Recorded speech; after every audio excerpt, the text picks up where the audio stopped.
We interrupt our program to bring you this important message. Bam.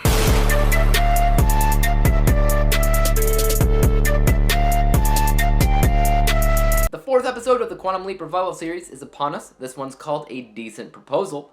You guys keep on throwing in comments after comments every single week of my videos. Please continue to do that. I love reading them and I like talking about them in these videos. But let's go ahead and talk about the episode, A Decent Proposal. In this episode, Ben is shot all the way back into the 1980s, where he assumes the life of a female bounty hunter. His mission, or I guess her mission, depending on how you look at it, it's pretty simple. All he's got to really do is track down somebody because, you know, he's a bounty hunter now. But also, he has to figure out what to do about being proposed to in this character, because turns out he's got a significant other played by Justin Hartley. I couldn't fully remember if the last episode said it was in the 1980s or if it actually said it in this episode, but I don't remember seeing any text on screen saying it. I knew it was the 1980s based off of what people were wearing, how some people's hair were made up. But honestly, Quantum Leap has always kind of had a problem a little bit with production design when it comes down to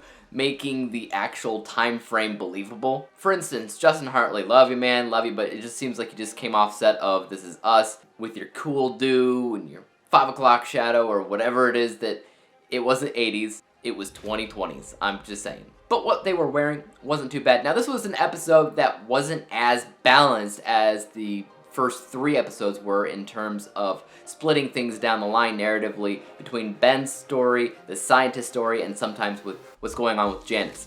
This episode was much more about Ben than anything else, which I think is going to make a lot of viewers happy because that's what they've been wanting from the get-go. That's actually what I've been wanting to see from the get-go as well. But I have gotten more and more invested into the scientist story, if I'm being completely honest with you. But no matter who you are, I think that there's a little bit of everything to appreciate in this episode all around. The Ben song story, I thought that it was fun. Nothing about it screamed seriously important in the long run for the series, nor is it really all that deep of a story, because once again, this was taking place in an event that is entirely fictional. It has no connection to our reality. There's nothing to research. I might be a little bit crazy here. You might disagree with me, and that's fine, but I personally prefer and love the episodes where it takes place in an event that actually happened. But honestly, out of every single episode this season, this is the one that feels, I guess, most filler.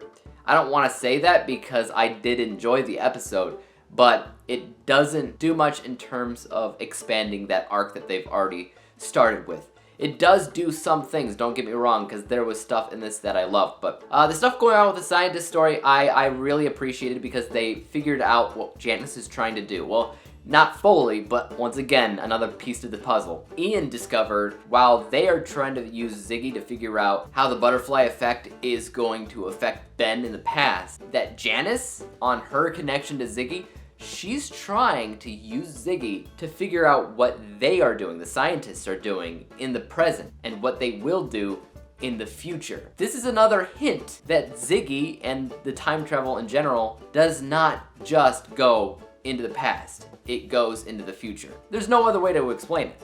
That's the only thing that could mean. Which means those of you that had the theory that Sam Beckett could have, teleported into the future into Ben's body, it's possible. Or we're just talking about Janice is crazy and she doesn't know what the crap she's talking about.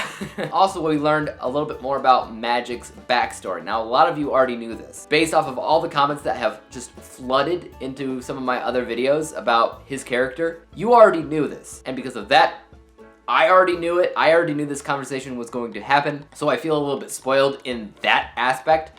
But Magic's character was in the original Quantum Leap series. He was in the army or something, and Sam Beckett jumped into him and saved the entire platoon. When he came to, he had memories and dreams of Sam, and this led to him wanting to reopen the Quantum Leap project in the first place, because he also wants to bring Sam back. Guys, this entire series is at least pointing to the idea that they're bringing him back. They have to. Janice wants to bring him back. Magic wants to bring him back. There's a good possibility, because he was working with Janice, that Ben wants to bring him back. He has, 19 more leaps? 19 more leaps until he ends up at that mystery location, the season finale of what? It has to be Sam, right?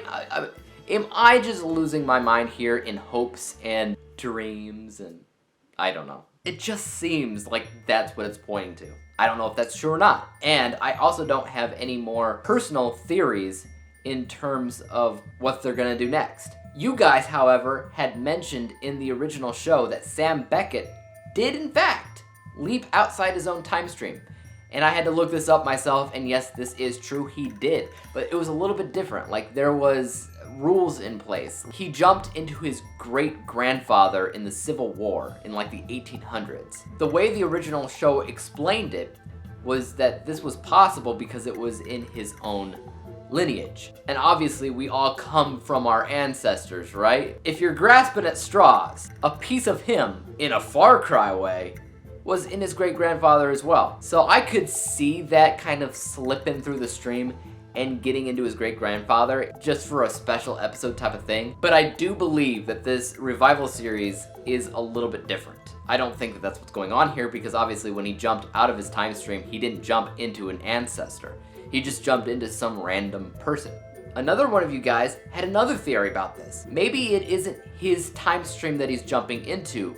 Maybe he's still limited. Maybe because Sam Beckett helped start the Quantum Leap project, it's his DNA and it's his time stream. What if Ben Song can go all the way to when Sam Beckett was born? Is that a possibility? Is that the limitation? Before I go, I did want to mention one of your guys' comments. This comes from Nathaniel Witt, who said, Janice is creating the Evil Leaper arc. I don't know what that is. If you could possibly cue me in on what the Evil Leaper arc is, if it's part of the books or if it's part of the original series that I've just kind of forgotten about, please let me know, because I don't know what that is. She sets in motion the creation of Lothius? I don't know what that is either. So again, if you guys know what the heck that is and what he's talking about, please let me know in the comments down below. I'm very curious on if this is a possibility or if, I don't know, something else. But that's all I have for you guys. What did you think about this episode? Do you think it was the best of the season? Do you think it's just kind of being a little bit safe for now because it needed that more of an emotional connection when it came down to Magic talking to Ian about what happened to him in the past? What are your thoughts on this episode? Is it getting better? Is it getting worse?